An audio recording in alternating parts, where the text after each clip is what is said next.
Banyak cerita di balik pandemi. Apa sih sebetulnya ya kegiatan seorang Tiara Ramadhani selama pandemi? Dan bagaimana pendapat Tiara Ramadhani atau Rara mengenai perjanjian pranikah? Sementara Rizky yang kemarin ini sempat terpapar COVID-19, ternyata ya karena kejadian tersebut mengubah gaya hidupnya menjadi lebih sehat.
Jarang banget karena kan memang 1 bulan lebih itu lidah libur itu benar-benar kita nggak keluar kemana-mana gitu, jadi benar-benar safety deh.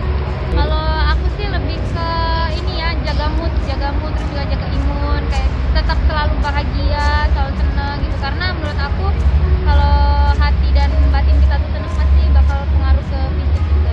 Di ini tuh lebih ini sih, lebih apa ya, lebih dekat sama Tuhan juga.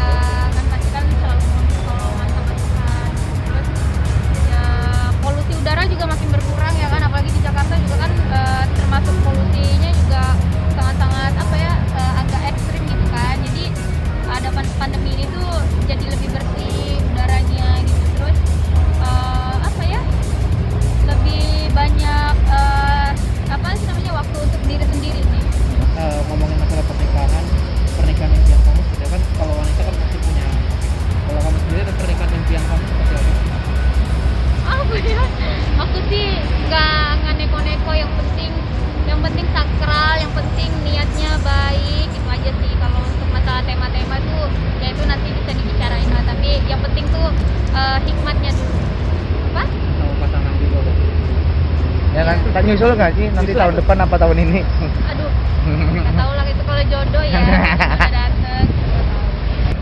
Janjian pranikah itu seperti apa sih Kak? Mungkin ada gambar? Menurut aku harus dibicarakan sih, karena kan setiap sepasang orang itu kan pasti ada hak dan kewajiban masing-masing.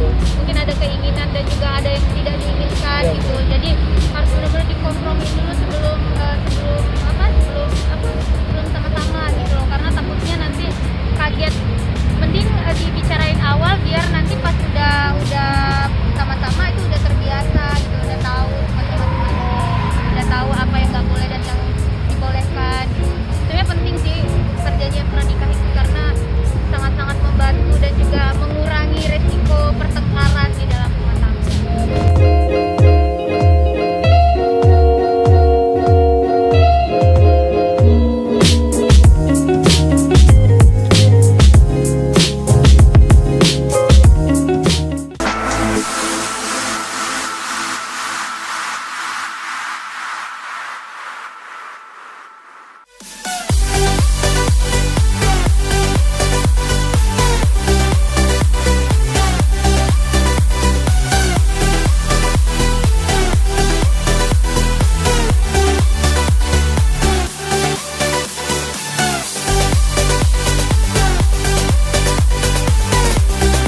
Nah itu alhamdulillah tuh, masya Allah sudah sempat merasakan yang namanya COVID. Jadi memang harus benar-benar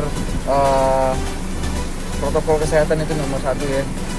Itu awalnya mungkin memang tidak terlalu gimana banget dengan prokes. Jadi sekarang itu sudah kena, baru berasakan bahwasanya ya tidak ada penciuman. Mungkin itu memang tanpa gejala, badan sehat-sehat aja, tapi penciuman itu satu kenikmatan yang diambil sama Allah itu ketika kena COVID, itu berasanya berharga banget. Karena makan apapun itu nggak ada berasa, berasanya cuman asin, gurih doang. Berapa lama itu? Itu kalau untuk nggak ada ngerasa itu bau apa segala macam nyium itu cuma 3 hari doang. Nah tapi selama proses pandemi itu apa namanya kena penyakit itu cuma 8 hari 9 hari udah kelar. Isoman ya? Isoman sendiri, makanya nggak ada apapun. Takutnya juga ada di kepikiran kan keluarga ketika Ido speak up ke media gitu, makanya Ido diem aja. Kenapa kamu menutupi?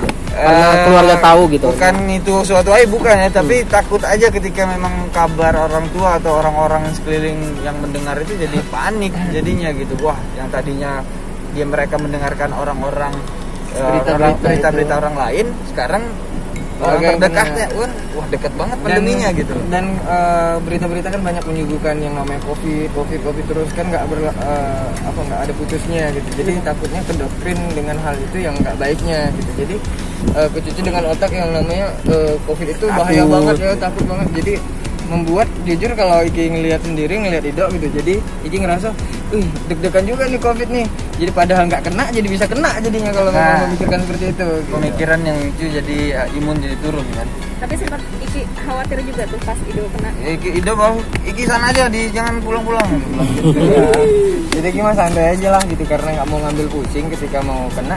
Pada saatnya nanti insya Allah kalau memang penyakit itu Allah memang berkehendak, penyakit itu akan datang ya pasti datang semuanya, tinggal nunggu waktunya aja gitu. Cuman ya kita menjaga aja gitu ikhtiarnya. Begitu pas alhamdulillah kemarin disupport sama Mama Is juga obat-obatan. Mama Is paling peduli sama kita, luar biasa. Yang ngirimin obat segala macam yang ada di rumah. Jadi beliau yang support untuk sehat gitu. Jadi pas waktu proses penyembuhan itu isoman juga Ido sangat disiplin untuk istirahat, disiplin benar-benar untuk olahraga, berjemur, dan berasa sekarang jadi disiplin gitu ketika sudah 8 sampai 9 hari menjalani isoman itu, jadi terbiasa terus untuk tidur cepat, tidak begadang, terus bangunnya pagi sebelum subuh, terus olahraga, terus banyak-banyak minum air putih, air hangat deh, nggak lagi minum es, jadi berimpact, lebih seger, lebih enak gitu badan. Tapi saat sama ada lagi yang kena mungkin kalau isoman? Isoman Ido sendiri kebetulan, dan alhamdulillah Ido sendiri, teman-teman yang lain yang di rumah juga nggak kena.